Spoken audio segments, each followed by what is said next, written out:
calibrated questions. How are you finding new clients? Wow, I have chills. You're going to increase your reply rate. It's coming. What do you mean? Good one.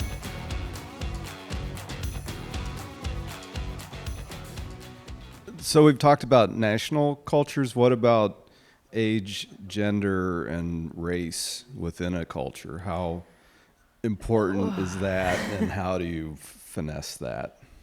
It is important. It's difficult to convey it into an email campaign. I think it's something that you should focus more on when you're actually communicating with clients. Definitely there are some differences. There was, typically I work mainly with men. Most of the companies that I work with, they're in IT. So the founders, owners, they're men. And I can be very direct with them with my emails, and they're typically fine. But when I send an email to a female, typically they're, a little bit more closed up. They don't want to share too many things. They feel that they're in danger because I'm a female as well. So it really also depends. Is it a female to female communication or man to man? That also impacts the communication. But this is something that it's just difficult to summarize right now today, because it's a huge subject and probably, years of working and experimenting, and I don't think we're going to have enough time to talk about it today. But also, there are differences and in race and in men and women communication. How would you use those questions in the email copy and sequence? Because Very so good many question. questions and Very good question. Well, first of all, you cannot drop them at once, right? So it's all about testing. You can be adding them as a call to action to your emails. So for example, we call it the intro email that I do with clients. We typically use this call to action at the end. So just to give an example, we do some introduction saying, for example, hi, I was taking a look at just founded startups, and I found your company. Congratulations on receiving the funding. So it has to be an intro, obviously, so it doesn't seem like an automation. And then a very good thing is to show them similarity or show them that you appreciate their expertise. So just to give you a context, if I'm talking to a founder, I can say, as a fellow founder, may I ask you, how are you finding and reaching new clients? So I'm showing them that I'm on the same level. I'm not a salesperson. I'm a fellow founder talking to a fellow founder. That works pretty well. Or as a fellow IT enthusiast, or as a fellow, what industry do you guys work with, Bison? Well, it's generally operations. Operations. So manufacturing. Manufacturing, as a fellow manufacturing folk. I don't know. You can show that you work in the same industry. May I ask you about this and this? Or since you work as a sales expert, may I ask you, how are this, right? You're talking to CEOs, right? Founders. So you cannot say from a fellow to a fellow, because you have a different job title. But you can say, since you are a leader, since you are a founder, and you do this and this, may I ask you, how are you? So you give them a context of why you're asking this question. You're appreciating their expertise, you're appreciating their role, or you're showing similarity. And we typically use it as a call to action at the end. Yeah, you want to say something? Yeah, I wanted to say that in the game industry, you don't care which status or which level, C level, middle, senior. You always talk on the same level. So I'm not sure if it's gonna work, because sometimes you even don't know that this person is C level, and then you're finding out only on LinkedIn, because from the beginning you just met. Okay, because your approach is different. I'm talking. Sure. When we're prospecting, right, Absolutely. And you're dividing the campaigns per role, you can do that. If you don't know who they are, try to use a different technique. A calibrated question at the end is great, but you can also incorporate it somewhere in between. So for example, after asking a calibrated question, you could say, look, the reason I'm asking this question is because this and this. So you can use it at the end and just do see what's going to happen. This is what we do on LinkedIn, because LinkedIn has a very short you cannot use a lot of signs, right? A lot of text. So for example, on LinkedIn, we typically finish at the calibrated question, and then the follow-up is, for example, 2 days later, look, the reason I asked you this previous question is because of this and this. But since in the email you can write a little bit more, that could be in one copy. And you can try to do it in follow-ups as well. Later you can do normal questions like, do you mind do you have 15 minutes in your agenda in the upcoming days? It's fine to do that. I'm not trying to motivate you guys to use only calibrated questions, because that's not the point. I'm just trying to show you that they're really good. And you can use sometimes it in some of your follow-ups or the intro email. We typically use it in the intro email. I love that concept of like not asking for a meeting in the first email because I'm scared of it. And I'm like, wait, what if that's like the only chance? Because that's like what we always do. Just wanted to, I guess, hear you speak on that a little bit more. So you think it's better to kind of play it cool, I guess, and develop a conversation even over email before booking that meeting? You ask for the meeting in your first email? That's right. Look, it really depends. So, throughout all of these years, I've noticed, and this is something that I talked to, I think, to some of you guys, for sure, Julia, yesterday, we talked about it with Katie, that what was working years ago is not working anymore. So I just realized that, the campaigns of our clients in the copy, if they ask for a question, the first email, it may not really be good because everyone is doing that. Everyone wants to book a call. So we just realized that it's better to be less salesy, focus on it later. But if it works for you, because you guys mentioned that you have a pretty good reply rate, maybe your industry is not as saturated with emails, overloaded with emails. It may still work, but it's good to test it. I prefer to introduce it later. So I rather focus when it comes to writing emails, and this is something that we teach to clients. Imagine you're on a business barbecue or business event, like yesterday we had on the boat. You're not going to approach someone and say, hi, you know what? I check out you guys. You're doing awesome things.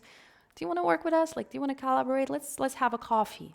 You don't do that, right? You first chit chat with them a little bit. You ask about what they're doing, what they're focusing on. And then if there is like a relevancy, then you introduce the idea of a meeting.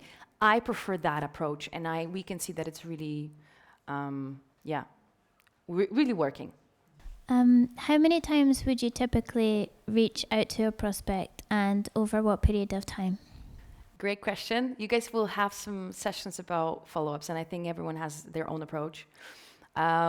We used to send a lot of follow-ups. Now, not anymore. So we've noticed that we've tested a lot of intervals and follow-ups, and right now on LinkedIn, we're doing in total 4 touch points. So we have an intro email, 2 follow-ups, and a breakup. Via email, we do 4, maximum 5 touch points. For some industries, we do only 3, so it really depends. But what is the tendency is that it's right now not so good to have so many follow-ups, because at some point people are just clicking on subscribe or just saying, please stop contacting me. So because of the fact that we're all bombarded with messages everywhere, LinkedIn, Facebook, Instagram, email, people are getting tired. So the span attention is getting shorter and shorter. Like today, it might be 4 or 5 emails. In 3 years, maybe it's going to be 1, 2 email, right? Because people are just going to be tired with the amount of messages they're receiving. When it comes to intervals, it really depends. So on LinkedIn, we send the first follow-up 2 hours later because people may still be online. We tested a lot of things. So on LinkedIn, we have a short intro message, then the first follow-up we do very quickly. And then we have regular intervals, 2-3 days. The breakup is a little bit later, 4 or 5 days later. But our campaigns, they don't take longer than a month. And email is the same, like 2-3 days, breakup a little bit later. It also depends, It depends. We try to customize it for client and test it. So if we see that in their particular industry, shorter intervals, they work better, we do that. If it's, for example, long-term collaboration, I work very often with software houses. Their selling cycle is really long. and basically the decision-making process is pretty long. So it's okay. I mean, it's pretty normal to communicate slowly. So they don't appreciate if I work with a software house and they work with, for example, with startups, they don't appreciate if you're bombarding them with emails too often. So it also depends on the industry. What it could be a good indicator is what is the decision-making process in that organization. If it's slow, it's better not to bombard them with follow-ups too oftenly. If the decision-making process is fast, then it's okay to have shorter intervals. You know what I mean? We never ask for a call in the first email, and what we try to keep the ask really small. Usually we ask for permission to send something. So for example, can we send more information, or can we send a quick video explainer or something like that? I'm keen to maybe introduce some of these open questions into the cadence, and perhaps not in the first email. I wondered if you found talking about the culture map, any particular countries where asking an open question like this, a calibrated question in the first email, performs better than other countries, or if there's a particular job role, a particular persona who responds better to this kind of That's call a to very action. good one. Let me come back to the map. Okay, so these countries, Japan, Korea, Sweden, UK, so everyone that is on this one, calibrated question at the beginning, maybe not the best idea, because they will feel like you're too direct. But the remaining ones are good. Like we did campaigns in Europe, US, UK. I mean, UK, yeah, it's a little bit there. So you guys are focusing in UK, right? You're doing campaigns there, yeah. So I would introduce calibrated question, but maybe later. You're doing a very good thing, because in the UK, it's not good to be so direct. It's like, may we do the same thing? Like, may I send you this? We're being very polite and very careful. Yeah, but the remaining ones are pretty good. These countries, Germany, Netherlands, Denmark, they are also they're a little bit close. So the thing is that they like calibrated questions, but you need to build trust with them. So if you prove that you have a partner, for example, in Germany already, and you work with a big brand, they're okay. So you show them you're a credible person to speak with. But yeah, these ones are also a little bit, they can be on the defense. But overall, so the thing is, it's a human psychology. If you show someone, look, I see you work, I see you as an expert, so I just want to pick up your brain, most people just really like that. Because no one is doing that. No one is asking them specific, challenging questions. So try it out. Do you guys have any more questions? Nick? So playing with the idea of not asking for a meeting, and I really, really liked what Joe just mentioned of asking, can I share some more info? And so my brain's just going, I've got my coffee here. I'm like writing a mock email, and I'm like, oh crap, I have basically 2 questions in a row. I'm like, I asked the how question, how are you having these conversations? Can I send you a bit more info? Is that kind of like TMI? It's perfect. It's okay. So sometimes adding additional question is okay, and we do that as well. So for example, one of our campaigns to say, how do you mind sharing how are you finding new clients? And then a follow-up question is, do you work with partners? So we tested, and we actually saw that in that scenario, we had a bigger reply rate if we had that follow-up question. Do you work with partners? Do you work on any partnerships? So this is something you can really test. And it's okay to have 2 questions, but I would A/B test it. So I would see, and with the Woodpecker you can, I would see which email gives you a better reply rate. The one with 1 question, or the second with both of those. Yeah, but a good one. Thank you. Okay, anything else? I'm just wondering where Poland is located here in this Poland. in this map. That's a good one.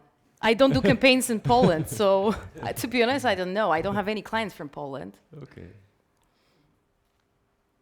But I would say that Polish people are closer to Germany, Denmark, and Netherlands. Yeah. I'm going to check it out later because it's in the book. Good question.